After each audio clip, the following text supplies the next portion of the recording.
Good morning. আমাদের রবিবারের সকালবেলার কথামৃত লাইভে সবাইকে স্বাগত। কারা কারা এসেছো, জয়েন করতে পারছো, আমাকে একটুখানি হাই করো, আমি যাতে বুঝতে পারি তোমরা কেউ কেউ এসেছো। এমনকি হাই হ্যালোটুকু পাওয়ার জন্য এটার জন্য দরকারি যে আমার নেটটা চলছে কিনা ঠিকঠাক, কারণ এখানে মাঝে মধ্যেই ভীষণ নেটের প্রবলেম হয়। দু একজন জয়েন করলেই আমরা আমাদের লাইভটা শুরু করব। Good morning মিতাদি।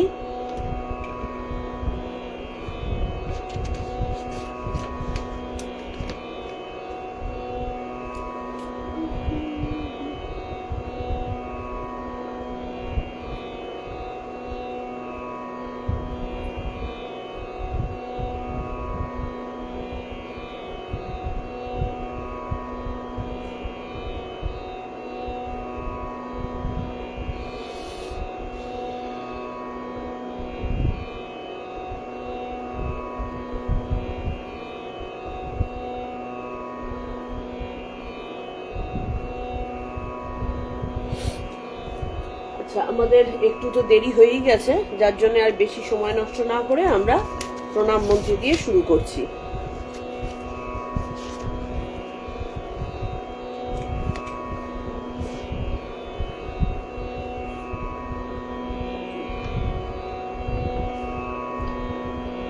তব কথামৃতং তপ্ত জীবনং কবিভিरीडितं কলমশাপহম শ্রবণমঙ্গলম শ্রীমদাততং ভুবি গৃহন্তি ये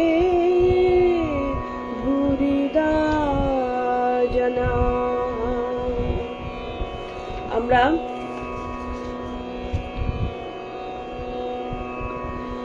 ঠাকুরের কথামৃতের বাণী সকালবেলা ভীষণ ভালো লাগে আর কি, মানে যে কোনো সময় ভালো লাগে, সকালটা আরো ভালো লাগে। আমরা আগের দিন পড়েছিলাম যে ডাক্তারের সাথে ঠাকুর আলোচনা করছিলেন যে ডাক্তারের সাথে আমাদের শ্রীম আলোচনা করছিলেন। ঠাকুর যে গল্পটা বলতেন যে মানুষের মনের রঙের ওপরে ডিপেন্ড করে তার কিভাবে বহিঃপ্রকাশ হয়, একটা সুন্দর গল্প দিয়ে। তাহলে সব মানুষের মনে যে রং লেগে আছে সেই ধরনের বহিঃপ্রকাশ ঘটে, এবং ঠাকুরের মনে কি ধরনের রং লাগতে পারে সেইটা নিয়ে তারা আলোচনা করছিলেন যে তিনি আনন্দের প্রতিমূর্তি হিসেবে নিজেকে কি করে রাখতে পেরেছেন, বা তিনি কিভাবে থাকেন, কেন তার এই গলার এই তীব্র যন্ত্রণা, তার এই এত কঠিন অসুখ, সেখানেও তার সরলতা, তার ছেলে মানুষই, তার পবিত্রতা, তার আনন্দ, এটা কিভাবে বজায় থাকছে। তাহলে সেই হিসাবে তিনি ওই রঙের গামলার কথার গল্প আলোচনা হয়েছে, এবং এখানটাতে আলোচনা হয়েছে যে অবতারকে বোঝা কতটা কঠিন। আমাদের চোখের সামনে অবতার এসে দাঁড়ালেও আমরা তাকে বহুরূপী বলে তাচ্ছিল্যও করতে পারি, আবার তাকে দেখে ভয়ও পেয়ে যেতে পারি, নাও বুঝতে পারি, ক্যাজুয়ালি চলে যেতে পারি, এরকম তো বহু হয়েছে। পরে ধীরে ধীরে ঠাকুরের অন্তরঙ্গদের মাধ্যমে আমরা জানতে পেরেছি ঠাকুর কে। তো সেইটাই আগের দিন হয়েছে, যে বলা হয়েছে যে ক্রাইস্টের ন্যায়, তখন তো যেহেতু আমাদের ব্রিটিশ সাম্রাজ্যের জমানা ছিল, সেই কারণে ক্রাইস্টের কথাবার্তা নিয়ে আমাদের উপমা দেওয়া হতো। তাই বলছেন যে ক্রাইস্ট না হলে তার ভাব বোঝা যায় না, ঠাকুরের ভাব বোঝা ঠাকুর নিজে না বুঝিয়ে দিলে সম্ভব না। তো ডাক্তার মাস্টারমশাইয়ের কাছ থেকে তার কিরকম দেখভাল হচ্ছে সেই খবরাখবর নিলেন। এবার আমরা আসছি তৃতীয় পরিচ্ছেদ, ভক্ত সঙ্গে শুধু পাণ্ডিত্যে কি আছে? আমাদের সমাজে এখন কিন্তু পণ্ডিতের অভাব নেই, অল্প একটু জানলেই পণ্ডিত হয়। আমরা একটু পড়াশোনা করে ক্লাসে ভালো রেজাল্ট করলেই আমরা পণ্ডিত হয়ে যাই, এবং আমাদের সমাজের যত্রতত্ত্ব প্রত্যেকটা লোকে পণ্ডিত, এবং সবাই সব জানে। কিন্তু এই জানায় আলটিমেটলি আমরা কেউ কিন্তু, সবাই যদি জানে, সবাই যদি পণ্ডিত হয়, আমাদের এখানে তো সত্যগুণের ঝুড়ি ঝুড়ি উদাহরণ দেখতে পাওয়ার কথা, রামরাজত্ব তৈরি হয়ে যাওয়ার কথা, কিন্তু সেটা হয়নি। আমরা কিন্তু অবক্ষয়ই দেখতে পেয়েছি। তো সেই কারণে এখানটাতে এবার আলোচনা হবে ভক্ত সঙ্গে শুধু পাণ্ডিত্যে কি আছে। জানার মতন একটা গুগল খুললেই জানা যায়, সেই রকম শুধু জেনে কি হয়। এই সকল কথা হইতে হইতে শ্রী শ্রী ঠাকুর পরমহংসদেব শ্যামপুকুরের যে বাড়িতে চিকিৎসার্থে অবস্থান করিতেছেন, সেই বাড়ির সম্মুখে ডাক্তারের গাড়ি আসিয়া লাগিল। ডাক্তার চলে এসেছেন ঠাকুরকে দেখতে। তখন বেলা 1টা। ঠাকুর দোতলার ঘরে বসিয়া আছেন। অনেকগুলি ভক্ত সম্মুখে উপবিষ্ট। তন্মধ্যে শ্রীযুক্ত গিরিশ ঘোষ, ছোট নরেন্দ্র, শরৎ প্রমুখ সবাই রয়েছেন। সকলের দৃষ্টি সেই মহাযোগী সদানন্দ মহাপুরুষের দিকে। সকলে যেন মন্ত্রমুগ্ধ সর্পের ন্যায় রোজার সম্মুখে বসিয়া আছেন, অথবা বরকে লইয়া বরযাত্রীরা যেন আনন্দ করিতেছেন। ডাক্তার ও মাস্টার আসিয়া প্রণাম করিয়া আসন গ্রহণ করিলেন। ডাক্তারকে দেখিয়া হাসিতে হাসিতে শ্রীরামকৃষ্ণ বলিতেছেন, আজ বেশ ভালো আছি। ক্রমে ভক্ত সঙ্গে ঈশ্বর সম্বন্ধীয় অনেক কথাবার্তা চলিতে লাগিল। অনেক সময় রোগের প্রাদুর্ভাব হয়তো সেই সময় কিছুটা ওষুধের জন্যই হোক কি যে কারণেই হোক কিছুটা কম ছিল, তা ঠাকুরের মনে আরো বেশি আনন্দ, এবং ভক্তদের তো আরো বেশি হবেই, কারণ প্রিয়কে সুস্থ দেখলে তার মানে আশেপাশে যারা থাকেন তাদের মনে আনন্দটা আরো দ্বিগুণ হয়ে যায় যে আমার প্রিয় সুস্থ আছে। তো সেরকমই সবার মনে হয়েছে, সেই কারণে ভক্ত সঙ্গে আবার ঠাকুরের স্বাভাবিক যে আচরণ সেটা দেখা যাচ্ছে। পূর্ব কথা, রামনারায়ণ ডাক্তার বঙ্কিম সংবাদ। বঙ্কিমচন্দ্র চট্টোপাধ্যায়ের সাথে ঠাকুর দেখা করেছেন। ঠাকুর যেখানেই গুণের প্রকাশ দেখতে পেতেন, গুণ মানেই সেটা কোনো না কোনোভাবে ঈশ্বরীয় প্রকাশ। গুণ এমনি এমনি আসে না। আজকে কারোর মধ্যে বিন্দুমাত্র গুণ আছে, কেউ ছবি আঁকতে পারছে, কেউ গান গাইতে পারছে, কেউ ভালো কথা বলতে পারছে, কি কেউ ভালো রান্না করতে পারছে। এই সমস্ত সুগুণ যেগুলো প্রত্যেকটাই কিন্তু দেখো ঈশ্বরের প্রকাশ। এবং আমরা যারা ছোটবেলার থেকে মা মাসিদের কাছে আমরা ওই পাঁচালি পড়া বা বিভিন্ন অন্নদা মঙ্গল, মনসা মঙ্গল এগুলো পড়ে শুনেছি বা পড়েছি, খেয়াল করে দেখবে এইগুলো যে প্রত্যেকটাই গুণের প্রকাশ এবং ঈশ্বরীয় গুণের প্রকাশ, সেগুলো কিন্তু তার মধ্যে বর্ণনা করা আছে।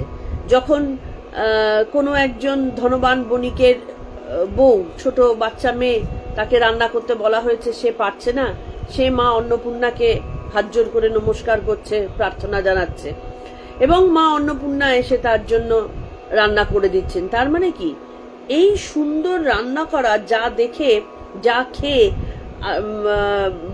মানে বাড়ির সমস্ত লোকেরা সেই মানে হৈ হৈ করে উঠছে, তাদের এত ভালোবাসা আসছে, তাহলে সেইটা যে ঈশ্বরীয় গুণের প্রকাশ।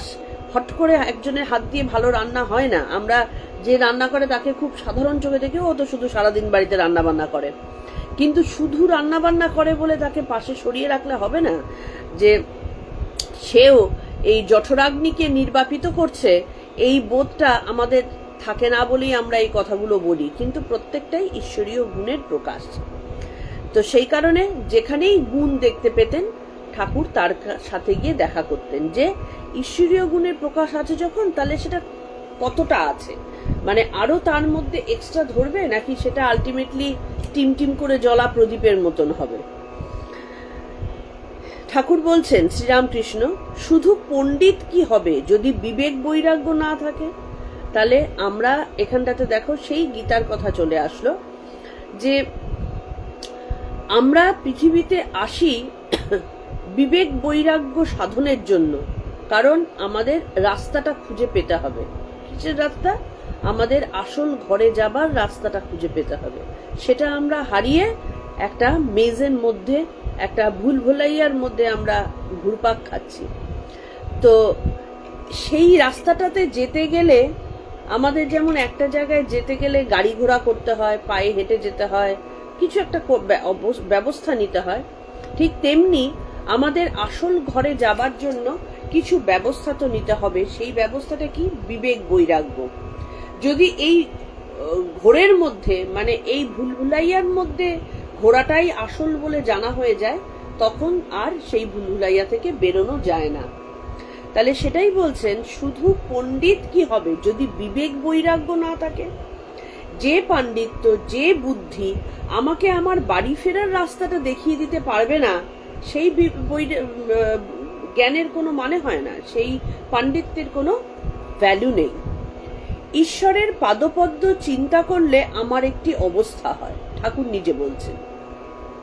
তখন পরনের কাপড় পরে যায়, শিরশির করে পা থেকে মাথা পর্যন্ত কি একটা ওঠে। তখন সকলকে তৃণ জ্ঞান হয়।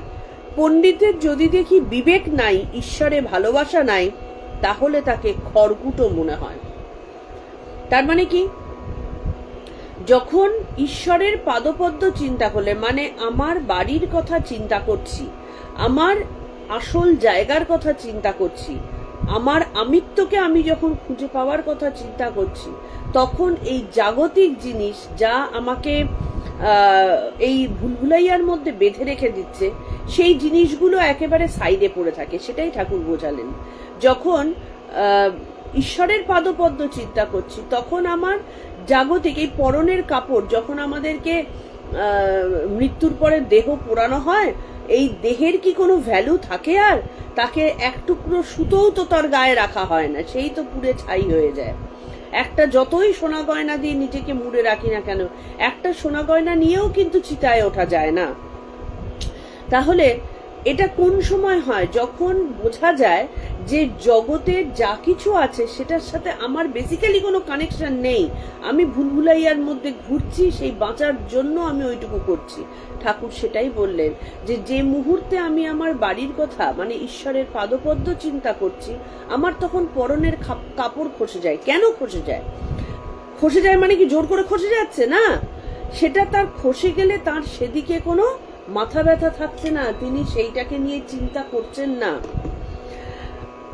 শিরশির করে পা থেকে মাথা পর্যন্ত কি একটা ওঠে, মহাভাব, যা শ্রী চৈতন্যের হতো মহাভাব, মহাবায়ু, যেটা শিরশির করতে থাকে। এটা কিন্তু যারা একটু ধ্যান জপ করবে শান্ত মাথা হয়ে, তাদের প্রত্যেকের হয়। এটা আমি বলছি, তোমরা খেয়াল করে দেখবে যে তখন হাত পা শিরশির করতে থাকে। সেটা কি ওঠে আমাদের? তখন এই যে প্রাণবায়ু, যে মহাবায়ু, সে তখন যেতে চায় নিজের জায়গায়, কিন্তু আবার আমরা মন ঘুরে যায়, আমরাও ভটকে যাই। তখন সকলকে তৃণ জ্ঞান হয়। তখন সেই অবস্থায় তিনি বুঝতে পারছেন যে এই যে জাগতিক পাণ্ডিত্য, এগুলোর কোনো ভ্যালু নেই। যে পাণ্ডিত্য দিয়ে শুধুমাত্র ভালো পয়সা রোজগার হয়, একটা ভালো গাড়িতে চড়া যায়, কিন্তু বা একটা ভালো বাড়িতে থাকা যায়, সেইটার কোনো ভ্যালু বেসিক্যালি নেই। কারণ যখন আমার একটা সময় আসবে, জরা গ্রাস করবে, তখন যতই ভালো বাড়ি আর ভালো গাড়িতে থাকি না কেন, সেগুলোর ভোগ করারও আমাদের ক্ষমতা থাকবে না। তখন একটা বড় ঘরের মধ্যে রাখো কি একটা ছোট ঘরের মধ্যে রাখো, দুটোই সমান হয়ে যায়। তাহলে সেটাই বলছেন যে পণ্ডিতের যদি দেখি বিবেক নাই, যে পাণ্ডিত্য দিয়ে ঈশ্বরের প্রতি ভালোবাসা জন্মায় না, তাহলে তাকে খড়কুটো মনে হয়। রামনারায়ণ ডাক্তার আমার সঙ্গে তর্ক করেছিল, হঠাৎ সেই অবস্থাটা হলো। কোনো একজন আগের ডাক্তারের কথা বলছেন। তারপর তাকে বললুম, তুমি কি বলছো? তাকে তর্ক করে কি বুঝবে? তার সৃষ্টিই বা কি বুঝবে? তোমার তো ভারী তেতে বুদ্ধি। আমার অবস্থা দেখে সে কাঁদতে লাগলো আর আমার পা টিপতে লাগলো।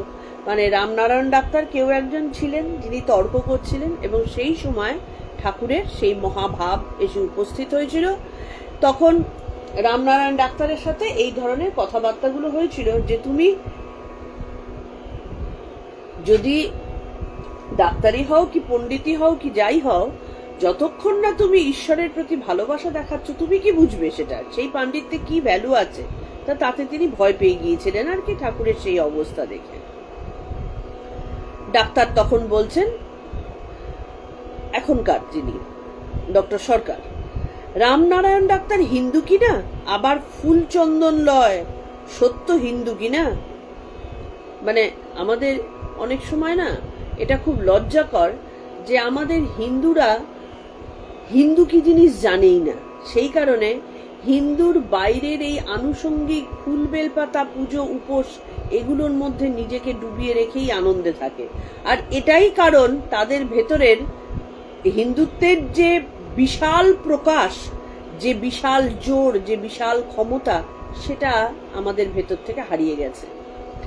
তো এবং সেই কারণেই আমরা সমালোচনার পাত্র হই আর কি। মাস্টার স্বগত নিজের মধ্যে বলছেন, ডাক্তার বলেছিলেন আমি 7 ঘন্টায় নাই, মানে ওই পুজো আশ্রার মধ্যে নেই। তো এই ডাক্তারকে সাপোর্ট করছেন আর কি, যে ডাক্তার বলছেন না, ডক্টর সরকার তো ছিলেন প্রবল যুক্তিবাদী, সেই কারণে তিনি ওই পুজো আশ্রা হেনা তেনার মধ্যে তিনি পছন্দ করেন না থাকতে, তাই সমালোচনা করছেন যে ওই রামনারায়ণ ডাক্তারের মধ্যে এত বেশি ওই মানে আমাদের হিন্দু ধর্মের বহিরাঙ্গের ব্যাপারগুলো এত অতিরিক্ত ছিল, তিনি অন্তরটাকে ভুলে গেছেন, সেটাই তিনি আলোচনা করছেন।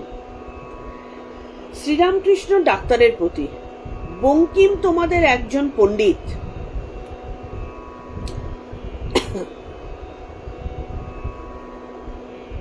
বঙ্কিমের সঙ্গে দেখা হয়েছিল, আমি জিজ্ঞেস করলুম মানুষের কর্তব্য কি, তা বলে আহার, নিদ্রা আর মৈথুন। এই সকল কথাবার্তা শুনে আমার ঘৃণা হলো। বললুম যে তোমার এই কিরকম কথা, তুমি তো বড় ছেঁচড়া, যা সব রাত দিন চিন্তা করছো, কাজে তাই করছো, তাই আবার মুখ দিয়ে বেরুচ্ছে, তুমি তো বড় ছেঁচড়া। মূলো খেলেই মূলোর ঢেকুর ওঠে। তারপর অনেক ঈশ্বরীয় কথা হলো, ঘরে সংকীর্তন হলো, আমি আবার নাচলুম। তখন বলে মহাশয় আমাদের ওখানে একবার যাবেন। আমি বললুম সে ঈশ্বরের ইচ্ছা। তখন বলে আমাদের সেখানেও ভক্ত আছে, দেখবেন। আমি হাসতে হাসতে বললুম কিরাম ভক্ত আছে গো? গোপাল গোপাল যারা বলছিল সেই রকম ভক্ত নাকি? দেখো, আমরা বঙ্কিমচন্দ্র চট্টোপাধ্যায়ের বই পড়ছি, তাকে কত উচ্চ জায়গায় রেখেছি। তিনি পড়াশোনার দিক থেকে ডেপুটি ম্যাজিস্ট্রেট ছিলেন, খেলাখেলি কথা নয়, ইংরেজ আমলে একজন ডেপুটি ম্যাজিস্ট্রেট হওয়া, এবং তিনি প্রভূত টাকা পয়সার অধিকারী ছিলেন, এবং তিনি যথেষ্ট জ্ঞানী ছিলেন। আমরা তাকে এত ওপরে রেখেছি, কিন্তু ঠাকুরের মতন একজন গ্রাম্য সাধারণ পুরোহিত ঠাকুর, মানে যদি বাইরের দিক থেকে দেখতে পাওয়া যায় তাহলে বঙ্কিমচন্দ্র ছিলেন যেরকম একজন ডেপুটি ম্যাজিস্ট্রেট, ঠাকুর একজন পুরোহিত মশাই। ওই জন্যই না ঠাকুর বলে সবাই ডাকে।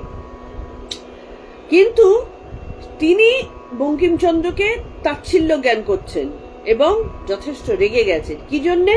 কারণ বঙ্কিমচন্দ্রের ভেতরের জিনিসটাকে তিনি অনুভব করলেন একটা প্রশ্ন দিয়ে। তিনি কি বললেন? জিজ্ঞেস করলেন কি মানুষের কর্তব্য কি? বঙ্কিমচন্দ্র উত্তর দিলেন কি? চূড়ান্ত ভোগীর উত্তর দিলেন, আহার, নিদ্রা আর মৈথুন। ঠাকুর কি বললেন? যা তুমি খাবে তোমার ঢেকুর তাই দিয়ে উঠবে, তুমি যেরকম চিন্তা করবে তোমার মুখ দিয়ে সেই কথাই বেরোবে। তোমার মুখ দিয়ে যদি ভালো কথা বার করতে হয় তোমাকে ভালো চিন্তা তো আগে আনতে হবে। যতক্ষণ না ভালো চিন্তা আসবে ততক্ষণ ভালো কথা বেরোবে না। যদি বা জবরদস্তি বার করা হয় সেটা কিছুক্ষণের জন্য থেকে আবার সেই পুরনো কাসুন্দি ঘুরে ফিরে চলে আসবে। সেই কারণে বঙ্কিমচন্দ্রকে ঠাকুর পছন্দ করেননি এবং একবারই মাত্র বঙ্কিমচন্দ্রের সাথে দেখা হয়েছিল। বঙ্কিমচন্দ্র এদিকে বলছেন তিনি তো প্রবল ভোগী ছিলেন এবং তিনি বলছেন যে আমাদের ওখানে যাবেন একবার। ঠাকুর কিন্তু হ্যাঁ বড় মানুষ, তার সাথে তো দুর্ব্যবহার করতে পারেন না। তিনি কি বললেন? যদি ঈশ্বরের ইচ্ছা হয় যাবে। এবং বঙ্কিমচন্দ্র বললেন আমাদের ওখানেও ভক্ত আছে। মানে এই কথাগুলো, এই ধরনের আচরণগুলোকে আমাদের নিজেদের জীবনে কিন্তু অনেক আমরা দেখেছি। দেখবে খেয়াল করে যে একজন খুব ভোগী যারা হয় তারা অন্য মানুষগুলোকে বুঝতে পারে না, অন্যদিকে আরেকটা যে দিক আছে তারা সেটা বুঝতে পারে না, যে ওই ভোগের দ্বারা তারা আসলে তাচ্ছিল্য করতে থাকে। যারা সন্ন্যাসী বা যারা এই ধরনের ঠাকুরের মতন মানসিকতা যাদের, তারা ভাবতেই পারে না যে আরে এ লোকটা টাকা পয়সা ছাড়া বা এই যে ভোগ বাসনা ছাড়া কিভাবে একটা মানুষ চিন্তা করতে পারে। তারা ওটা জানেই না, তাদের কাছে অস্তিত্বটাই নেই। সুতরাং ঠাকুরকে সাথে উনি যে ওইভাবে কথা বলবেন, ওই যে ভক্ত আছে যাবেন, ভক্ত মানেটা কি সেটা না জেনেই কথা বলেন আর কি। সেই জন্যেই ঠাকুর বলছেন যে শুধু পাণ্ডিত্যে কিচ্ছু হয় না। তাহলে পাণ্ডিত্য কি বঙ্কিমচন্দ্রের মধ্যে কম ছিল, কিন্তু তার মধ্যে জ্ঞান ছিল না, এটা সেখানে প্রমাণিত। এবার ডাক্তার বলছেন, গোপাল গোপাল ব্যাপারটি কি? শ্রীরামকৃষ্ণ সহাস্যে, সে এক স্যাকরার দোকান ছিল, পরম ভক্ত, পরম বৈষ্ণব, গলায় মালা, কপালে তিলক, হস্তে হরিনামের মালা, সকলে বিশ্বাস করে ওই দোকানেই আসে, ভাবে এরা পরম ভক্ত, কখনো ঠকাতে যাবে না। একদল খদ্দের এলে দেখতো কারিগর বলছে, কেশব কেশব, হরির নাম কেশব, তাই বলছে কেশব কেশব। আর একজন কারিগর খানিক পরে বলছে, গোপালো গোপালো। আবার খানিক পরে একজন কারিগর বলছে, হরি হরি। তারপর কেউ বলছে, হর হর। কাজে কাজেই এত ভগবানের নাম দেখে খরিদ্দারেরা মনে করতো সহজেই এ শ্যাকরা অতি উত্তম লোক, সারাক্ষণ ঠাকুরের নাম করছে। কিন্তু ব্যাপারটা কি জানো? যে বললে কে সব তার মনের ভাব এসব খদ্দের কে। যে বললে গো পালো তার অর্থ যে আমি চেয়ে চেয়ে দেখলুম এরা গরুর পাল গরুর পাল। যে বললে হরি হরি তার অর্থ এই যে যদি গরুর পাল তবে হরি মানে হরণ করি, হাস্য। যে বললে হর হর তার মানে এই হরণ করো এ তো গরুর পাল। তখন যেই বঙ্কিমচন্দ্র বললেন যে এখানে আপনি যাবেন, আমাদের ওখানে অনেক ভক্ত আছে, তাহলে বঙ্কিমচন্দ্রের সাথে ভক্ত যিনি চূড়ান্ত ভোগী তার সাথে কিরকম ভক্ত থাকতে পারে? চূড়ান্ত ভোগীর সাথে পরম বৈষ্ণব ভক্ত থাকতে পারেন না, পরম ত্যাগী ভক্ত থাকতে পারেন না। তাই ঠাকুর বললেন, কিরাম ভক্ত আছেন গো, গোপালো গোপালো। তা এইরকম ভক্ত যারা সংসেজে থাকা ভক্ত, সেই কথাই তিনি বললেন।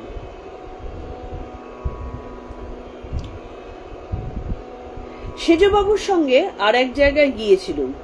অনেক পণ্ডিত আমার সঙ্গে বিচার করতে এসেছিল। আমি তো মুখ্যু, ঠাকুর নিজেকে বলছেন, আমি তো মুখ্যু। সকলের হাস্য। তারা আমার সেই অবস্থা দেখলে আর আমার সঙ্গে কথাবার্তা হলে বললে, মহাশয় আগে যা পড়েছি তোমার সঙ্গে কথা কয়ে সেসব পড়া বিদ্যা সব থু হয়ে গেল। মানে যা পড়েছে মানুষের লেখাপড়া জানা, যারা এলিট ক্লাসের, যারা পণ্ডিত বলে সমাজে গণ্য, তারা ঠাকুরের কাছে মুখ্য। সে ঠাকুর নিজে বলছেন আমি তো মুখ্য। তাদের কাছে মানে তারা এসে ঠাকুরের কাছে বলছেন যে যা আমি পড়েছি এত সহজভাবে ঠাকুর নিজের মধ্যে ধারণ করেছেন, সেগুলোকে এত সহজভাবে বর্ণনা করছেন, বলছেন সেগুলো সব থু হয়ে গেল, একেবারে মানে উড়ে চলে গেল। তাহলে সহজভাবে কে বলতে পারে? যে সেই জ্ঞানকে নিজের ভেতরে ধারণ করেছে, যে সেটাকে একেবারে চর্বণ করে সরলীকরণ করেছে, সেই না বলতে পারবে সহজ জিনিসটা মানে কঠিন জিনিসটা সহজভাবে। তাহলে যে দেখবে অনেক টিচার আছে যারা ভীষণ বড় জ্ঞানী কিন্তু টিচার হিসাবে ভালো লাগে, মানে তারা বোঝাতে পারছেন না। তার মানেটা কি? তিনি জ্ঞান তো লাভ করেছেন কিন্তু সেটা তার অন্তরে একেবারে রক্ত মজ্জায় মিশে গিয়ে কাউকে দেবার মতো অবস্থায় আসেনি। কিন্তু সরলভাবে যে বুঝিয়ে দিতে পারবে সেই কিন্তু আসল জ্ঞানী, কারণ সে জিনিসটা বিষয়টাকে অনুভব করতে পেরেছেন। তাই বলছেন যে তোমার সঙ্গে কথা কয়ে সেসব পড়াবিদ্যা সব থু হয়ে গেল। এখন বুঝেছি তার কৃপা হলে জ্ঞানের অভাব থাকে না। তাহলে ঠাকুরের মধ্যে এই এত বড় বড় বিদ্বান, এত বড় বড় গুণীবান ব্যক্তিকে মানে এই কথা বলাবার মতন অসম্ভব প্রগাঢ় জ্ঞান আসলো কোথার থেকে? ঠাকুর তো সত্যিই লেখাপড়া জানতেন না, নিজের নামটুকু কোনো রকমের সই করতে পারতেন, তিনি তো কিছুই করেননি। তো তাহলে তার মধ্যে আসলো কোথার থেকে সেই জ্ঞান, যে এত বড় বড় ফিলোসফিক্যাল কথাবার্তাকে তিনি সহজভাবে বলে দিতে পারছেন? তাহলে বলছেন যে তার কৃপা হলে জ্ঞানের অভাব থাকে না, জ্ঞান কিন্তু পরিপূর্ণভাবে বেরিয়ে আসে। মূর্খ বিদ্বান হয়, বোবার কথা ফোটে। তাই বলছি বই পড়লেই পণ্ডিত হয় না। পূর্ব কথা, প্রথম সমাধি, আবির্ভাব ও মূর্খের কণ্ঠে সরস্বতী। খুব সত্যি কথাই, ঈশ্বর কৃপা না হলে আজকে দেখো এই যে মানে আমরা কতটুকুই বা লেখাপড়া শিখেছি, এই যে আমরা বসে পড়ছি, ঠাকুরের কথা ভাবছি, আলোচনা করছি, গীতার কথা পড়ছি, আলোচনা করছি, এটা কি আমাদের মতন মানুষের মুখ দিয়ে বেরোবার কথা যদি না তিনি কৃপা করেন? তোমরাও তো শুনছো, নিশ্চয়ই তোমাদের মনের মধ্যে আলোচনা হয়, বাড়িতে আলোচনা হয়, 5 জনের সাথে যখন কথা ওঠে তখন 2-1টা কথা নিশ্চয়ই বেরোয়। তাহলে এই কথা কি এই একটা জড় দেহ যেটা 2 দিন বাদে পচে গলে শেষ হয়ে যাবে, সেইখান দিয়ে বেরোবার কথা? তার কৃপা হচ্ছে বলেই সবার মুখ দিয়ে বেরোচ্ছে, না হলে কারোর ক্ষমতা নেই এক বিন্দুও সেই কথা আলোচনা করা। তাই বলছেন যে হ্যাঁ, তার কৃপা হলে জ্ঞানের কি আর অভাব থাকে? দেখো না, আমি তো মুখ্যু, কিছুই জানি না, তবে এসব কথা বলে কে? আবার এই জ্ঞানের ভান্ডার অক্ষয়, এর কোনো শেষ নেই। এই জ্ঞান কিন্তু উত্তরোত্তর বৃদ্ধি পেতে থাকে। যত এটাকে ধারণ করা হবে, যত এটাকে নিয়ে ভাবা হবে, তত বেশি জ্ঞান বৃদ্ধি পায়।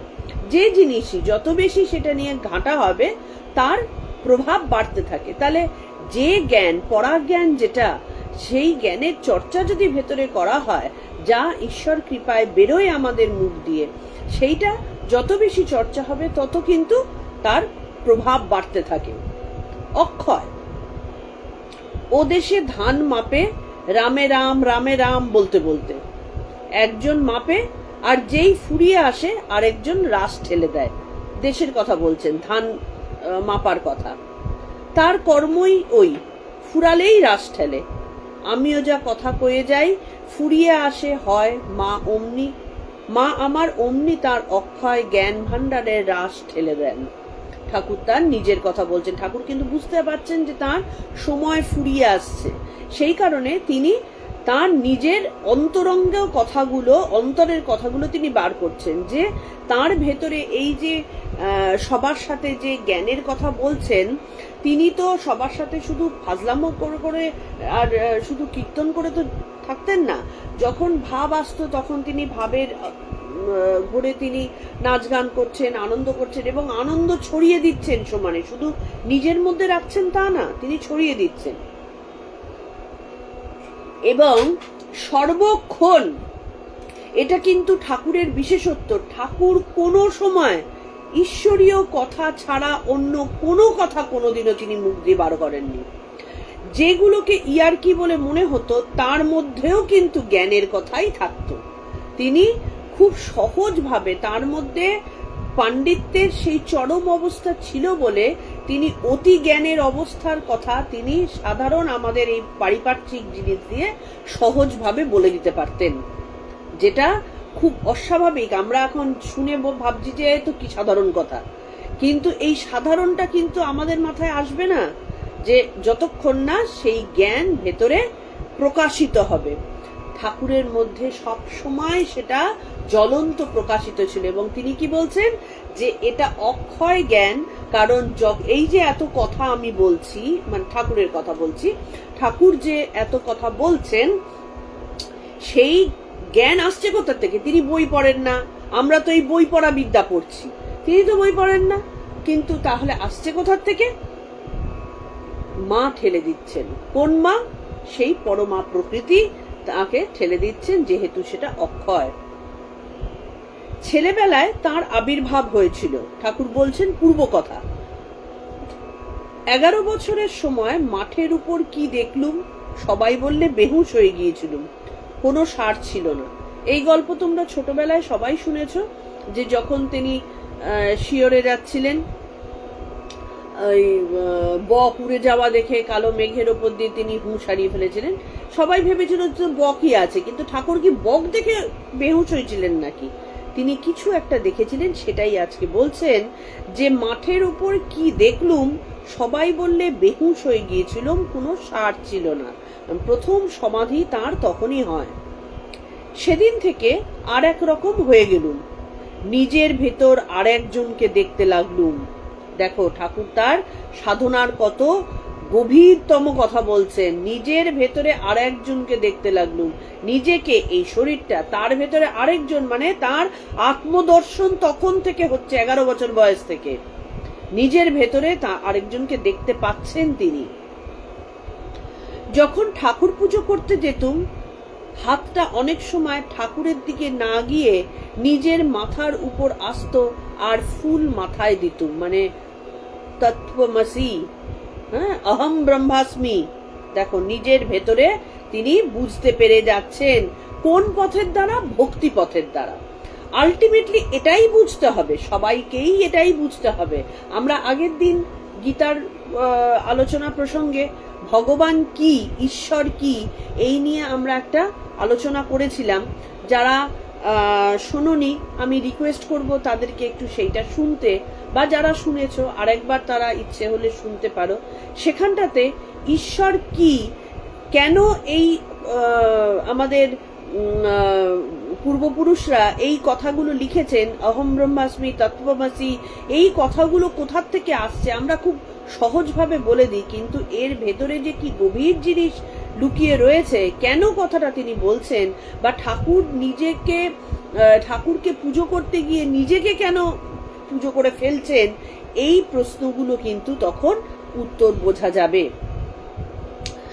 যখন তাহলে কি বলছেন, আর মাথায় ফুল দিতুম, মানে তার ভেতরে তিনি তখনও তার সায়েন্সটাকে বুঝতে পারেনি, কারণ ছোট বালক তিনি, তখনও তার সাধনার সেই জায়গাটা তিনি শুরু করেননি। যদিও দেখো তারা যখন কোনো অবতার পুরুষ আসেন, তাকেও কিন্তু শিক্ষা গ্রহণ করতে হয়। শ্রীকৃষ্ণও কিন্তু শান্তিপুনির কাছে শিক্ষা গ্রহণ করেছিলেন। প্রত্যেককেই কিন্তু গুরুর প্রদত্ত শিক্ষা দিয়ে আবার তাকে যেন পুনরুজ্জীবিত হওয়া, তিনি যা নিয়ে এসেছেন, যা বন্ধ অবস্থায় পড়ে রয়েছে সেটাকে প্রকাশিত করা। গুরু তো তাই করেন, ভেতরের অজ্ঞানতাটাকে সরিয়ে দিয়ে তিনি প্রকাশিত করে দেন। ঠাকুরেরও তাই, সেই যে চাপা অবস্থায় ছিল তো বটেই, সেটার প্রকাশ এই যে এইভাবে বিভিন্ন সময় বেরোচ্ছিল, সেইটাকে সাধনার মাধ্যমে তিনি প্রকাশিত করলেন। তার আগেই তিনি বুঝতে পারছেন যে তার ভেতরে এইটাই, এই যে হাত পা নাক চোখ মুখ ওলা যে ব্যাপারটা, সেটাই আসল নয়, ভেতরে আরেকজন কেউ আছে। ঠাকুর পুজো করতে যাচ্ছেন, ফুল পড়ছে নিজের মাথায়। যে ছোকরা আমার কাছে থাকতো সে আমার কাছে আসতো না, বলতো তোমার মুখে কি এক জ্যোতি দেখছি, তোমার বেশি কাছে যেতে ভয় হয়, কারণ সেই আত্মতত্ত্ব ফুটে বেরোচ্ছে। যে জ্যোতি আমরা অনেক সময় দেখবে, যারা খুব ভালো লেখাপড়ায় বা পণ্ডিত যাকে বলছেন এখানে, সেরকম পণ্ডিত অনেক সময় একটা ভণ্ড গাম্ভীর্য মুখের মধ্যে রেখে দেয়, কিন্তু যারা সত্যিকারের জ্ঞানী তারা কিন্তু সরলতার প্রতিমূর্তি, তাদেরকে ভণ্ড গাম্ভীর্য করতে হয় না, তাদের মুখে এমন পবিত্রতা, এমন জ্ঞানের জ্যোতি বেরোতে থাকে যে আমাদের তাদের কাছে গিয়ে কথা বলতে একটা সম্ভ্রম বোধ হয়। তারা কিন্তু গম্ভীর হয়ে নিজেকে একটা কেউকেটা করে দূরে সরিয়ে রাখে না। আমরা সেই জ্ঞানটাকে দিতে না পারলে তাদের কাছে গিয়ে কথা বলতে ভয় পাই। তো সেই জিনিসটাই কিন্তু ঠাকুরের দেখা যাচ্ছিল, যার জন্যে সাধারণ যে ছেলেটি, সে ঠাকুরের কাছে যেতে ভয় পাচ্ছে। চতুর্থ পরিচ্ছেদ, free will or God's will. আমরা এটা নিয়ে প্রচুর কথা বলি, যে যা ইচ্ছে সবই কি ঈশ্বরের ইচ্ছে হয়? ঈশ্বর ইচ্ছে না করলে কিছু হয় না। এবার তর্ক সবসময় আসে, কারণ শুভ তর্ক, যে তর্কের মধ্যে গোয়ার তুমি না, যে তর্কে আগেকার দিনে এইরকম তর্ক হতো, একটা সমস্যা বা ফিলোসফিক্যাল তর্কের মাধ্যমেই কিন্তু আমাদের সমাজের এত উন্নত চিন্তা ভাবনাগুলো এসেছিল। তো যার জন্যে এখানেও সেই জিনিসটা আসছে যে free will or God's will, দুটোর মধ্যে কি পার্থক্য। যন্ত্র রূঢ়ানি মায়া, মানে আমাদের এই যন্ত্র দিয়ে পুরো ব্যাপারটাকে, দেহযন্ত্র, এই প্রসঙ্গে আলোচনা হবে। শ্রীরামকৃষ্ণ বলছেন, আমি তো মুখ্যু, আমি কিছু জানি না, তবে এসব বলে কে? তাহলে ঠাকুর নিজের মধ্যেই ঠাকুরেরই কোশ্চেন লেগে গেছে যে আমি তো সত্যিকারেরই মুখ্যু, মানে জাগতিক ভাষায় তিনি তো মুখ্যই, তিনি তো নিজের পাঠশালাটা পর্যন্ত কমপ্লিট করতে পারেননি, পড়াশোনা তো দূরের কথা, ফিলোসফি নামটাই তো জীবনে শোনেননি, তাহলে এইসব বলে কে? এত বড় বড় গভীর কথা। আমি বলি, মা আমি যন্ত্র তুমি যন্ত্রী, আমি ঘর তুমি ঘরণী, আমি রথ তুমি রথী, যেমন করাও তেমনি করি, যেমন বলাও তেমনি বলি, যেমন চালাও তেমনি চলি, না হং তুহু তুহু। আমার কিচ্ছু ক্ষমতা নেই এবং এটাই সত্য, এটাই বাস্তব। আজকে এই যে এত আমি, এত সাজগোজ, এত কি বলে পড়াশোনা, এত দৌড়ঝাঁপ, এত বড় বড় জায়গায় যাওয়া, লোকের সাথে কথা বলা, সব আমি করছি। কোন আমিটা করছি? আমাদের ধরেই নিয়েছি এই আমিটা, এবং তার অহংকারে আমরা সবাই মটমট করি। কেউ একটা কোনো কথা এদিক থেকে ওদিক বললে আমাদের গায়ে লেগে যায়, ইগোতে লেগে যায়। কোন ইগো?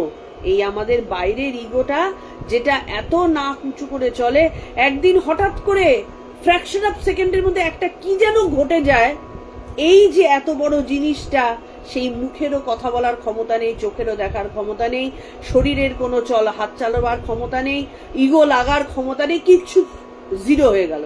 তাহলে এতদিন ধরে ছোট্টবেলার থেকে এই যে আমিটাকে লালন পালন করে বড় করা হলো, এত শিক্ষা দীক্ষা দিয়ে এত কাণ্ড করা হলো, সেই আমিটা হঠাৎ করে, এই শরীরটা কেন হঠাৎ করে সবকিছু বন্ধ করে দিল?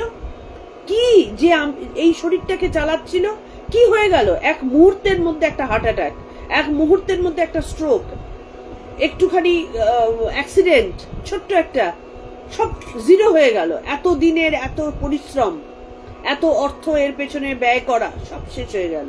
কি সেটা? যিনি এই জিনিসটা ছেড়ে চলে যান, তিনিই হচ্ছেন প্রাণ কর্তা, তিনিই হচ্ছেন শ্রীকৃষ্ণ, তিনিই হচ্ছেন ঈশ্বর, যিনি আমাদেরকে চালিয়ে যাচ্ছেন। এই প্রাণ যখন জীবের, আমরা এইগুলো নিয়ে গীতায় প্রচুর আলোচনা করেছি, এই প্রাণ যখন দেহে অজ্ঞান অবস্থায় আসছে, যখন গুণ দ্বারা আবিষ্ট হয়ে যাচ্ছে, তিনি হয়ে যাচ্ছেন জীবাত্মা বা দেহাত্মা। যখন এই দেহাত্মা জ্ঞানে পরিপূর্ণ হচ্ছেন, তখন তিনি আবার নিজের জায়গাটা ফিরে পাচ্ছেন। তাহলে সুতরাং এই জিনিসটা, যে মায়া, এই যে তিন গুণ, যে মায়া শক্তি আমাদের ভেতরকে চালাচ্ছেন, সেই মায়া শক্তি পুট করে বেরিয়ে গেলেই এই দেহর কিচ্ছু করার আর ক্ষমতা নেই, পচন ধরে যায়। মুহূর্তও লাগে না সময়, এতদিনের এত দেখভাল করা জিনিস, এত পয়সা দিয়ে লেখাপড়া করা, ইউনিভার্সিটি যাওয়া, ডক্টরেট নেওয়া, ভ্যানিটি, সব মুহূর্তের মধ্যে চলে গেল। তার মানে কি? এটার ওপরে আমার কোনো অধিকারই নেই, আমরা এর অহংকারে মটমট করি। সেটা ঠাকুর বুঝতে পারছেন। ঠাকুর আমাদের মতন সাধারণ না, তাই তিনি জানেন যে আমি মূর্খ, আমাকে তুমি বলাও, আমি যন্ত্র, চালাচ্ছ তুমি। আমি রথটা শুধু পড়ে থেকে রথের কোনো ভ্যালু নেই। 4 চাকা যুক্ত একটা রথ, সেটা যদি পড়েই থাকে, তার ভ্যালুটা কি? একটা সৌধ হিসেবে থেকে যাবে। যদি না সেটা চালানো হয়, তাহলে চালান কে? যিনি রথী তিনি চালান। সেই রথীটাকে তুমি, মহামায়া, তিনিই রথী। তাই না হং তুহু তুহু, আমি কিছু না, না অহং, আমি কিচ্ছু না, সব তুমি। তাঁরই জয়, আমি তো কেবল যন্ত্রমাত্র।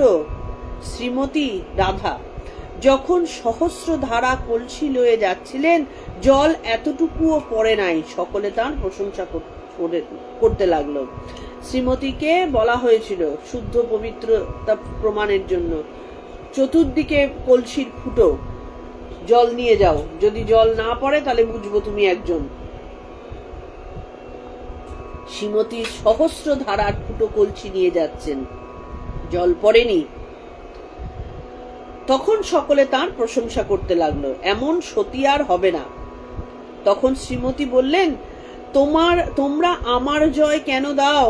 বলো কৃষ্ণের জয়, কৃষ্ণের জয়, আমি তার দাসী মাত্র। ওই অবস্থায় ভাবে বিজয়ের বুকে পা দিলুম। এদিকে তো বিজয়কে এত ভক্তি করি, সেই বিজয়ের গায়ে পা দিলুম, আর কি বলো দেখি। ঠাকুর কি ছেলে মানুষের মতো বলছেন। বিজয় কৃষ্ণ গোস্বামী এই রাধা ভাব যখন ঠাকুরের মধ্যে আসলো, তখন এই ভাবে তিনি বিজয়ের গায়ে পা দিয়ে দিলেন। বিজয় কৃষ্ণ গোস্বামী আমাদের ব্রাহ্ম সমাজের একজন হোতা ছিলেন। তিনি যথেষ্ট শিক্ষিত, যথেষ্ট পণ্ডিত।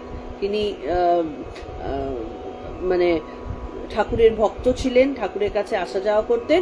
সেইখানে ঠাকুর তাকে কিন্তু যথেষ্ট ভক্তি করতেন। তিনি আচার্য পদে অবস্থান করতেন বলে তার গায়ে পা দিয়ে দিলেন। ডাক্তার, তারপর সাবধান হওয়া উচিত। ডাক্তার তো আবার সায়েন্স ছাড়া কিছু বোঝেন না, তিনি অত ভাবডাব বোঝেন না। তারপর সাবধান হওয়া উচিত। শ্রীরামকৃষ্ণ হাত জোর করে, আমি কি করব? সেই অবস্থাটা এলে বেহুশ হয়ে যাই, কি করি কিছুই জানতে পারি না। ছেলে মানুষের মতো, তার তো তখন আর দেহগত কোনো ধারণা নেই। তিনি তো তখন তুরীয় আনন্দে রয়েছেন, তুরীয় অবস্থায়। জাগতিক জিনিসের কি হচ্ছে না হচ্ছে তার কি তখন হুঁশ থাকে? এখন হুঁশ আছে, তাই তিনি বলছেন, হাত জোর করে বলছেন, ঠাকুর হাত জোর করে বলছেন, কি করি আমি তো কিছু বুঝতে পারছি না। শ্রীরাম ডাক্তার তখন বলছেন, সাবধান হওয়া উচিত, হাত জোর করলে কি হবে? ডাক্তার কিন্তু খুব ধমক দিতেন ঠাকুরকে, হাত জোর করলে কি হবে? শ্রীরামকৃষ্ণ, তখন আমি কি কিছু করতে পারি? তবে তুমি আমার অবস্থা কি মনে করো? যদি ঢং মনে করো তাহলে তোমার সায়েন্স টাইন্স সব ছাই পড়েছ। ঠাকুরও ডাক্তারের সাথে তেরে লাগছেন যে তুমি যদি মনে করো আমি ওটা ঢং করে ইয়ে করি, মানে নকশা করি, তাহলে তুমি সায়েন্স ফায়েন্স কিচ্ছু পড়নি, তুমি কিছুই জানো না। ডাক্তার, অত বড় ডাক্তার, তাকে একজন মূর্খ ঠাকুর তিনি বলছেন যে তুমি কিছু জানো না। ডাক্তার, মহাশয় যদি ঢং মনে করি তাহলে কি এত আসি? তখন ডাক্তারের আসল ধারণাটা বেরোলো যে তোমার এটা যদি ঢংই মনে করি। ডাক্তার কিন্তু বুঝতে পেরেছেন ডাক্তারের ভাব চাপা। তিনি বলছেন যে যদি ঢং মনে করি তাহলে কি এত আসি? যারা ইয়ে করে, যারা ঢং করে, যারা ভুলভাল কাজকর্মের দেখাবার জন্য, নিজেকে স্পেশাল দেখাবার জন্য এগুলো ছলনা করে তাদেরকে যে ধরা যায়, এটাই বোঝা গেল যে ঠাকুর যাই করুন না কেন তিনি হাত জোর করে ক্ষমা চাচ্ছেন। সেটা ডাক্তার মানুক বা না মানুক, ডাক্তার কিন্তু এইটুকু বুঝতে পারছেন যে এই লোকটা একেবারে খাঁটির খাঁটি। এই দেখো, সব কাজ ফেলে এখানে আসি, কত রোগীর বাড়ি যেতে পারি না, এখানে এসে 6-7 ঘন্টা ধরে থাকি। ডাক্তার ঠাকুরের সাথে মজে গেছেন। কেন ঢঙের খাচ্ছে মজেছেন? তা নয়। না ইয়োৎসে ভগবদ গীতা, ঈশ্বরী কর্তা অর্জুন যন্ত্র। শ্রীরামকৃষ্ণ, সেজবাবুকে বলেছিলাম তুমি মনে করো না তুমি সেজবাবুকে বলেছিলাম তুমি মনে করো না তুমি একটা বড় মানুষ, আমায় মানছো বলে আমি কৃতার্থ হয়ে গেলুম। সেজবাবু মানে রানী রাসমণির জামাই মথুরবাবু। মথুরবাবু তো রানী রাসমণির পুরো স্টেটটা দেখতেন। তাকে বলছেন যে তুমি কিন্তু একবারও ভেবো না যে তুমি একটা এত বড় মানুষ, আমার কাছে এসে তুমি হাত জোর করছো, আমায় মানছো, সেই জন্য আমি বিশাল একটা কৃতার্থ হয়ে গেলুম। আমাদের কিন্তু তাই হয়, একটা যদি ভালো লোক, সাধারণ লোক আমাদেরকে একটুখানি পাতা টাতা দেয়, আমরা মনে করি আরে বাপরে, আমরা মটমট করতে থাকি। আমরা কেউ হয়তো একজন ভালো একজন গান বাজনা করি, কি ভালো কেউ একজন লেখাপড়ায় একজন বিশাল কিছু, এই টিচাররা এসে আমাকে একটুখানি পিঠ চাপড়ে দিল, ওরে বাপরে, বাড়ি আর 5টা বন্ধু বান্ধবের কাছ থেকে আমি একটু আলাদা হয়ে গেলাম। আমরা যারা খেয়াল করে দেখবে অনেক, মানে আমি সবার কথা সবসময় বলছি না, যারা বড় বড় জায়গায় রয়েছেন, সরকারি পদে রয়েছেন, বড় বড় আর্টিস্ট রয়েছেন, হ্যাঁ, মানে তার গলায় যে গান বাজনা, তার আমলার যে ক্ষমতা, তার যে বিদ্যা, এইটা যখন মানুষের কাজে লেগে সেই মানুষ তাকে প্রশংসা করছে একটু, সে একটা মটমটে হয়ে তার নিজের অস্তিত্বটাই ভুলে গেল, সে তখন হয়ে গেল সেলিব্রিটি। সুতরাং একটু আলাদা। এই পুরো জিনিসটা যে বেসিক্যালি তার দেওয়া, তিনি এই মুহূর্তে ইচ্ছা করলে একটা খোঁচাতে ওই আমলার সবকিছু বেরিয়ে যেতে পারে, সেই আর্টিস্টের সবকিছু চলে যেতে পারে, সেই বোধটা তাদের মধ্যে কিন্তু কাজ করে না। তাই জন্যে ঠাকুর এটা বলছেন যে তুমি একটা বড় মানুষ, এখানটাতেই মহানের সাথে আমাদের সাধারণের পার্থক্য। যে আমায় মানছো বলে আমি কৃতার্থ হয়ে গেলুম এটা মনে করো না, তুমি মানো আর নাই মানো। তবে একটা কথা আছে, মানুষ কি করবে তিনিই মানাবেন। ঈশ্বরীয় শক্তির কাছে মানুষ খড়কুটো। তাই তো বলছি যে আজকে যারা সেলিব্রিটি বলে নিজেরা এত মটমট করছে, সেই আজকে লতা মঙ্গেশকর, তিনি আমাদের এত মহান একজন ব্যক্তিত্ব, মহানই তো, যার গলায় মা সরস্বতী এইভাবে অবস্থান করেন, তিনি মহান ছাড়া কি। কিন্তু কোনোদিন যদি এরকম হতো, একটা ছোট্ট একটা কিছু হয়ে গেল, তার গলার ভোকাল কর্ডটা নষ্ট হয়ে যেতেই পারতো। যতই প্র্যাকটিস করুন না কেন, যতই তিনি চর্চা করুন না কেন, সেই জন্য তারা মা সরস্বতী জ্ঞানে নিজের গলাকে চিরকাল পুজো করে গেছেন। কিন্তু তিনি কেমন ছিলেন, তার ব্যক্তিত্ব কেমন ছিল আমি জানি না, তার সাথে তো আমার পরিচয় নেই, জানি না। কিন্তু যদি এইরকম হতো, তিনি মনে মনে ভাবতেন যে আমি শ্রেষ্ঠ, আজকে এক মুহূর্তও লাগতো না কিন্তু তার গলা থেকে সেই সরস্বতী চলে যেতে।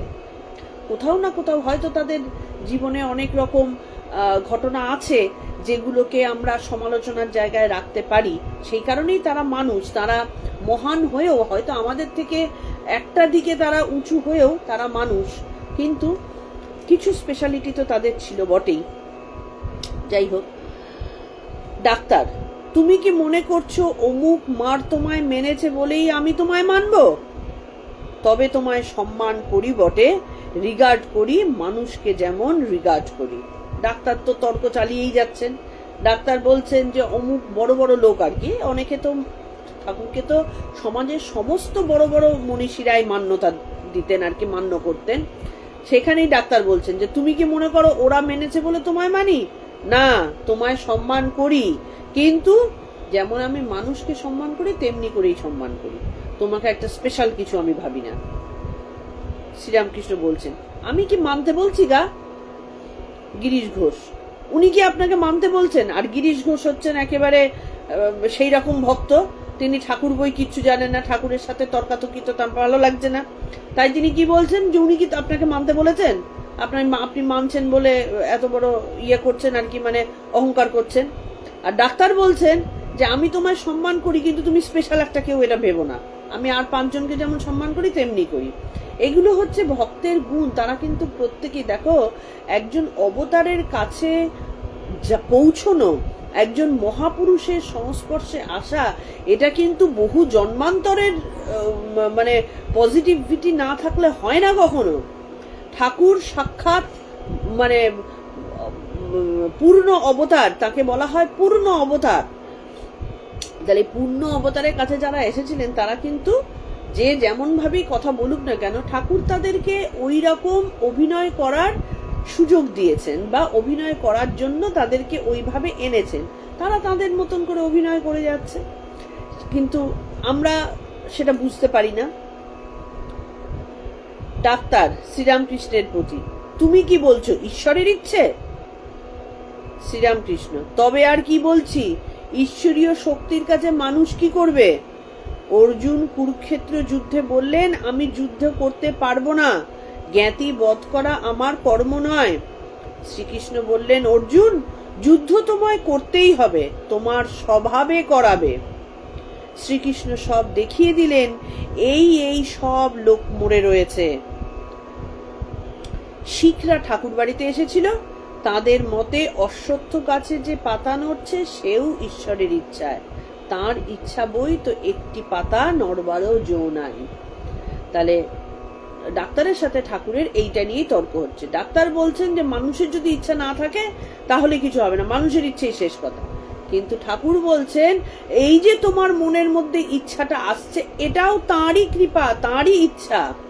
তাঁর ইচ্ছা এসেছে বলেই আজকে সত্যি কথায় আমরা যে কজন এখানে বসে আজকাল রোজ ঈশ্বরীয় তত্ত্ব আলোচনা করছি, এটা আমরা মনে করছি আমাদের ইচ্ছে হচ্ছে বলে করছি।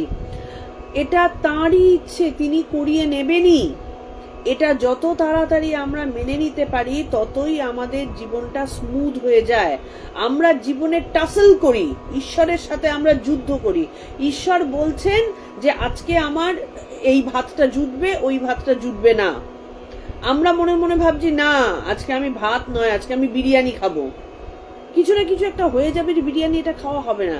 আমরা মন খারাপ করলাম, কেন আমার এরকম হলো, কেন আজকে এটা খাওয়া গেল না, এরকম ঘটনা ঘটে গেল কেন। তার কারণ কি, আমরা গড উইলের সাথে যুদ্ধ করছি, আমরা সেটাকে মেনে নিচ্ছি না। তিনি যদি না চান কারোর কিছু হয় না, অসম্ভব। সেটাই ঠাকুর বলছেন যে তার ইচ্ছা ছাড়া একটি পাতাও নড়বার জো নেই। তিনি নড়াচ্ছেন তাই গাছের পাতা নড়ছে। Liberty or necessity, influence of motives. Doctor, যদি ঈশ্বরের ইচ্ছা তবে তুমি বকো কেন? লোকেদের জ্ঞান দেবার জন্য অত কথা কও কেন? শ্রীরামকৃষ্ণ, তিনি বলাচ্ছেন তাই বলি, আমি যন্ত্র, তিনি যন্ত্রী। ডাক্তার তর্ক করছেন সমানে, যদি ঈশ্বরের ইচ্ছা হয় তাহলে তুমি অত বকবক করো কেন? ঈশ্বর যাদেরকে জ্ঞান দেবার দিয়ে দেবেন। ঠাকুর কি উত্তর দিলেন? তিনি বলাচ্ছেন ঈশ্বর আমাকে দিয়ে ওদেরকে জ্ঞান দেবার জায়গায় পৌঁছেছেন। সেই কারণে আজকে আমাদের কখনোই, আমরা যদি মনে করি যে আমার খুব কথামৃত পড়তে ভালো লাগছে সেই কারণে আমি বসেছি, না, আজকে ঈশ্বরের ইচ্ছা হয়েছে আমাকে দিয়ে এই কথামৃতটা পড়াবেন, তাই আমি পড়তে পারছি।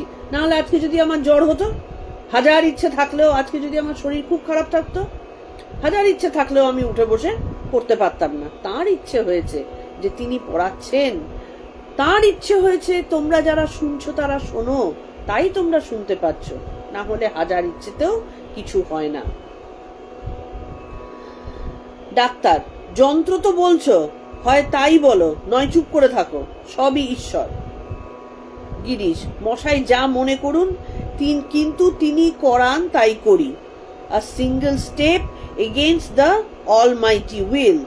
তার ইচ্ছার প্রতিকূলে এক পা কি কেউ যেতে পারে? ডাক্তার, ফ্রি উইল তিনিই দিয়েছেন তো, আমি মনে করলে ঈশ্বর চিন্তা করতে পারি, আবার না মনে করলে করতে পারি না। ডাক্তার ঠিক আমাদেরই মতন কথা বলছেন। গিরিশ, আপনার ঈশ্বর চিন্তা বা অন্য কোনো সৎ কাজ ভালো লাগে বলে করেন, আপনি করেন না, সেই ভালো লাগাটা করায়। গিরিশ ঘোষ বুঝতে পেরেছেন, বলছেন যে আপনি এই যে ঈশ্বর চিন্তা করছেন বা আপনি সৎ কাজটা করছেন, আপনার ভালো লাগছে বলে আপনি করছেন। তাহলে আপনাকে করাচ্ছে কে? আপনার ইচ্ছা, আপনার সেই ভালো লাগাটা আপনাকে করাচ্ছে। তাহলে এই ভালো লাগাটাই তো ঈশ্বর। আমরা তো এতদিন ধরে এইটাই আলোচনা করেছি। ঈশ্বর মানে কি? সেই ভালোটা। আজকে আমার এই বইটা পড়তে ভালো লাগছে, এই ভালো লাগাটা আমাকে তাড়না করছে যে গোপা উঠে বইটা নিয়ে বসো, তাই না আমি পড়তে পারছি। তাহলে এই ভালো লাগাটাই তো ঈশ্বর। সেটাই গিরিশ ঘোষ বললেন। ডাক্তার তর্ক করেই যাচ্ছেন। ডাক্তার বললেন, কেন? আমি কর্তব্য কর্ম বলে করি। গিরিশ,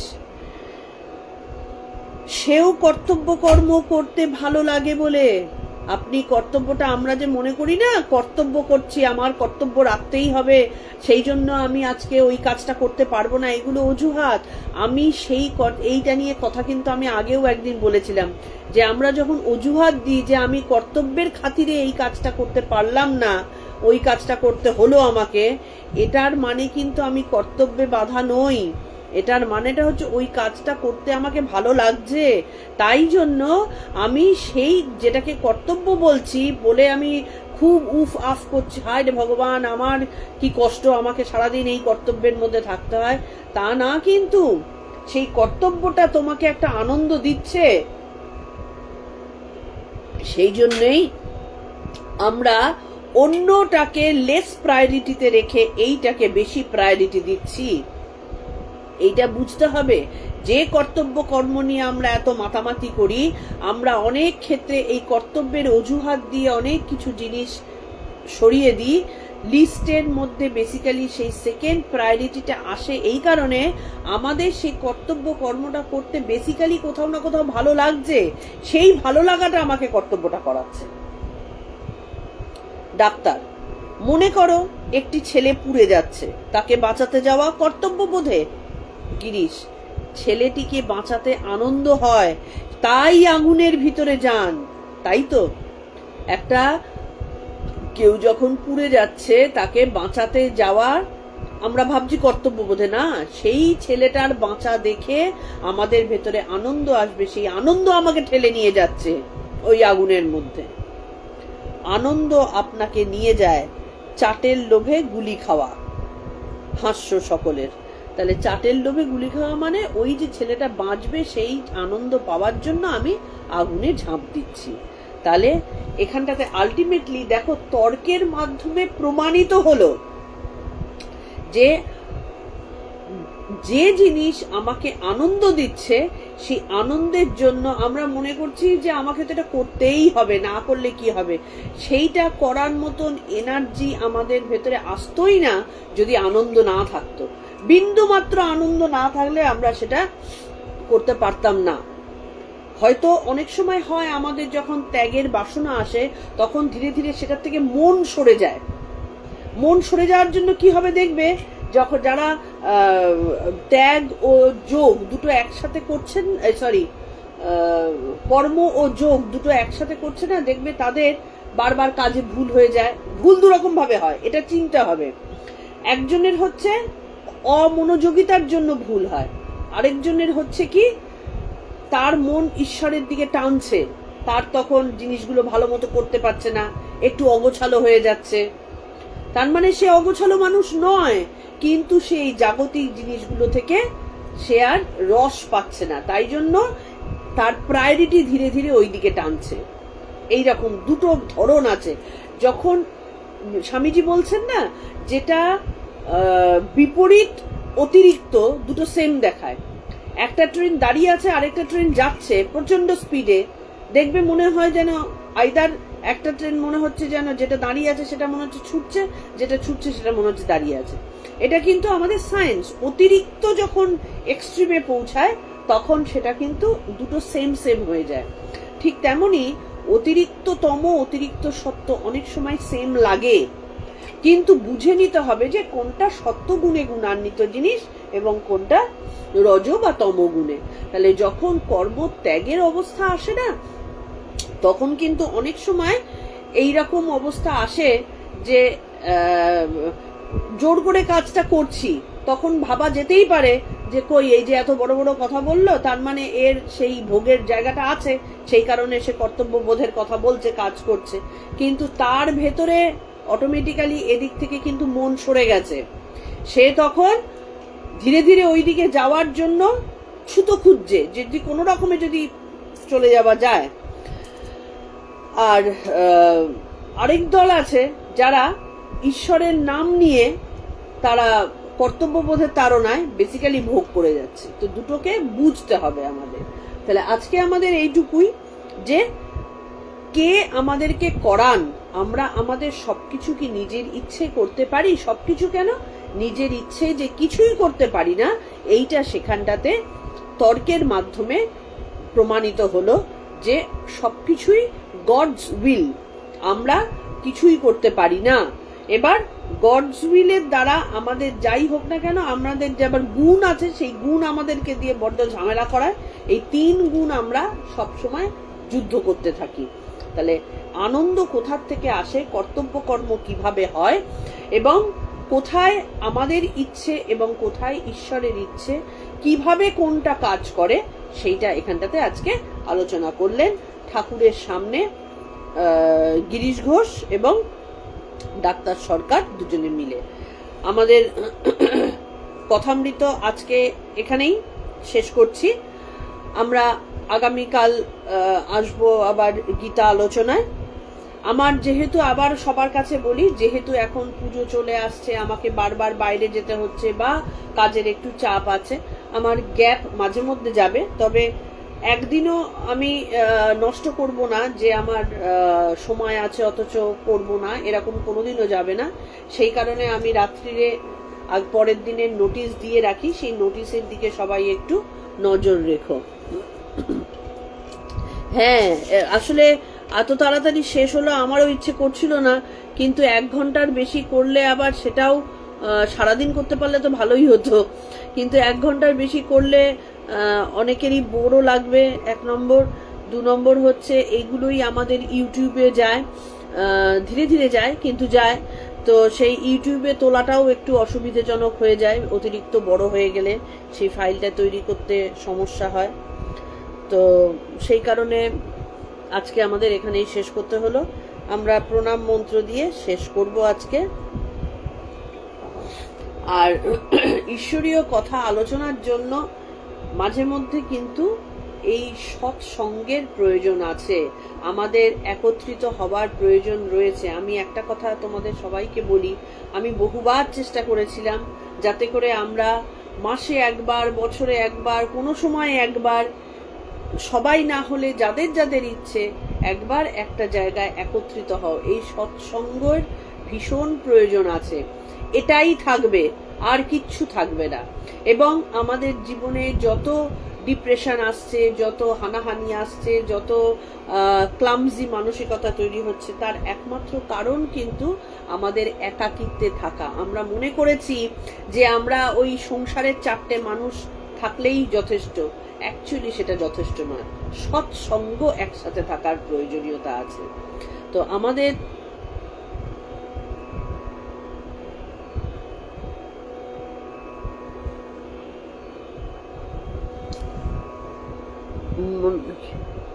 যদি বোর লাগে তবে আনন্দ কিসে হবে? হ্যাঁ, আমি জানি সেটা, বুঝতে পেরেছি। সময় খুব তাড়াতাড়ি শেষ হয়ে যায়, কিন্তু ওই কারণে মাঝে মধ্যে রেয়ার ক্ষেত্রে সারাদিন ঈশ্বরীয় তত্ত্ব, ঈশ্বরীয় কথাবার্তা, ঈশ্বরীয় গান বাজনা আলোচনার জন্য মাঝে মধ্যে একসাথে ফিজিক্যাল মিটিং এর প্রয়োজন আছে। এটা দূরে ধরো না, এরকম তো আমরা করতেই পারতাম যে আমরাই আত্মীয় নিজেদের, আমাদের পরিচিত আত্মীয়গুলোকে, ঠিক আছে, যারা আমাদের সাথে রক্তের সম্পর্ক একটু সাইডে রেখে মাঝে মধ্যে আমরাই আত্মীয়, এই বোধটা কি আনতে পারি না? আমরা এক জায়গায় বছরে একদিন, যেমন সব বাড়িতে ছেলেমেয়েরা পুজোর সময় আসে, আত্মীয় স্বজন আসে, সেরকম একটা দিন বছরে কি আমরা এই যারা প্রতিদিন গীতা চর্চা করছি, আধ্যাত্ম চর্চা অনুশীলন করছি, আমরা কি মানে অপরিচিতির বন্ধনটাকে কাটিয়ে উঠে একসাথে হতে পারি না? পারি, কিন্তু ওই যে বললাম যে ইচ্ছে, যে প্রায়োরিটি, ইচ্ছে না, ইচ্ছে তো ঈশ্বরের ইচ্ছে, ঈশ্বরের ইচ্ছে হচ্ছে বলেই আমরা মানে এই ফেসবুকের মাধ্যমে, ইউটিউবের মাধ্যমে এক জায়গায় হচ্ছি। এবার কি নিজের প্রায়োরিটি সেট করতে হবে যে আমরা এক জায়গায় একদিনের জন্য, 6 মাসে একবার অপরিচিতকে পরিচিত করে নেওয়া, অনাত্মীয়কে আত্মীয় করে নেওয়া, আসল সত্যের পথে যারা যাচ্ছে তাদের বন্ধু করে নেওয়া, আরেকটু চেষ্টা করা। এটা কিন্তু আমরা করতে পারি। তোমরা নিজেরা নিজেদের মধ্যে আলোচনা করো, আমার জায়গা কিন্তু সবসময় খোলা। একদিনের জন্য সারাদিন আলোচনা করলাম, সারাদিন থাকার জায়গার কি অভাব হয়? আমি তো মনে মনে ভাবি দূর দূর থেকে চলে এসো না, থাকার জায়গার অভাব হবে না, সেটাই আনন্দ। আমাদের এইটাই হয়তো একটা বাড়ি হলো, যে বাড়িতে এসে আমরা সবাই আনন্দ করতে পারবো। আমরা সবাই সৎ পথের পথিক, সুতরাং একই রাস্তায় তো যাচ্ছি, হাঁটছি তো সবাই। একদিন কি করা যায় না? একটা রাত্রির জন্য সবাই আমরা এক জায়গায় কি থাকতে পারি না, শুধু ঈশ্বরীয় কথা আলোচনা করার জন্য? হয়, কিন্তু আমরা ভাবতে ভুলে গেছি। যাই হোক, যদি কোনোদিনও ভাবনা আসে, এই আশা আমি সবসময় করিও, সবাইকে বলিও, কিন্তু আজ পর্যন্ত দূর দূর থেকে তো দূরের কথা, কাছাকাছি যারা থাকি তারাই একসাথে হতে পারিনি। কিন্তু উচিত হচ্ছে আমাদের একটা বছরে, একটা 6 মাসে একটা দিন ফিক্সড রাখা, যে ওই দিন আমার যা কিছু হয়ে যাক আমি ওই দিনটা বাড়ি, ধরে নাও এটাই আমাদের বাড়ি, আমরা বাপের বাড়িতে যেমন যাই তেমনি গিয়ে পৌঁছালাম, সবাই এক জায়গায় হলাম, পরিচিত অপরিচিত সবাই মিলে নিজের হয়ে গেলাম। কি আনন্দের, স্বপ্নের জগৎ, কিন্তু জিনিসটা অবাস্তব নয়, করা যায়, অবাস্তবকে বাস্তব করা যায়। যাই হোক, প্রণাম মন্ত্র দিয়ে শেষ করছি। ওম স্থাপকায় চ ধর্মস্য सर्वधर्म स्वरूपिणे अवतार वरिष्ठाय रामकृष्णाय ते नमः। निरञ्जन नित्यमनन्तरूपं भक्तानुकम्पाधृतं विग्रहं वै ईशावतारं परमेशमीड्यं त्वं रामकृष्ण শিরসা নমামহ। ঠাকুর মা স্বামীজির পায়ে প্রণাম জানিয়ে আজকের মতো আমাদের কথামৃত চর্চা শেষ হলো। আগামী দিনের নোটিশের জন্য অপেক্ষা করো।